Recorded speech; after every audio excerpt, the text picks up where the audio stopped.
কোথায় গেলেন অভিষেকের পিএ সুমিত রায়? কর্পূরের মতন উবে গেলেন নাকি?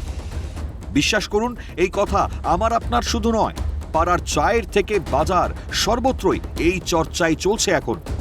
নিজেদের মধ্যে আলোচনায় কেউ বলছেন বিদেশ পালিয়ে গেছে, কেউ বা আবার বলছেন বিজেপি সরকারের আমলে পালিয়ে যাবে কোথায়। কিন্তু কোথায় গেলেন সুমিত, এটাই যেন এখন লাখ টাকার প্রশ্ন। এই আবহেই অভিষেকের পিএর বাড়িতে পৌঁছে গেল সিআইডি।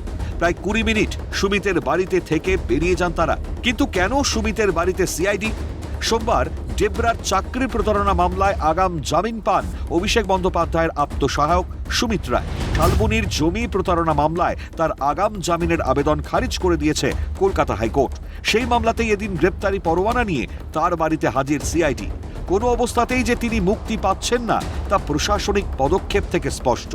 উল্লেখ্য, গত জুলাই মাসের 29 তারিখ রিসর্ট দখল এবং তোলাবাজির অভিযোগে সুমিতের বাড়িতে গিয়ে দক্ষিণ 24 পরগনার বিষ্ণুপুর থানার পুলিশ কর্মীরা নোটিশ দেন। 3 দিনের মধ্যে হাজিরা দেওয়ার নির্দেশ দেওয়া হয়েছিল তাকে, কিন্তু দেখা করা তো দূরস্থ, পাত্তাই পাওয়া যাচ্ছে না তার। কোথায় ভয়ে সিটিয়ে আছেন কে জানে। তবে পালা বদলের সঙ্গে সঙ্গে বঙ্গে ভয় আউট ভরসার প্রবেশ ঘটেছে, আর সেই কারণেই দুর্বৃত্তরা আশঙ্কার সিঁদুরে মেঘ দেখছেন। কিন্তু সেই সুখ যে তাদের বেশি দিন চিরস্থায়ী হবে না তা সরকারের জিরো টলারেন্স নীতিতেই স্পষ্ট।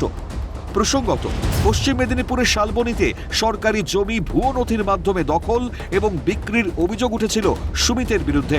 অভিযোগ, টাকার বিনিময়ে সরকারি জমি বিক্রি হতো, তার জন্য বানানো হতো ভুয়ো নথিও, আর সবটাই অভিষেকের আত্মসহায়কের সম্মতিতে হতো বলে অভিযোগ। এই মামলাতেই এবার রক্তচাপ বাড়তে চলেছে অভিষেকের এক সময় ছায়াসঙ্গীর, তা হয়তো আর বলার অপেক্ষা রাখে না।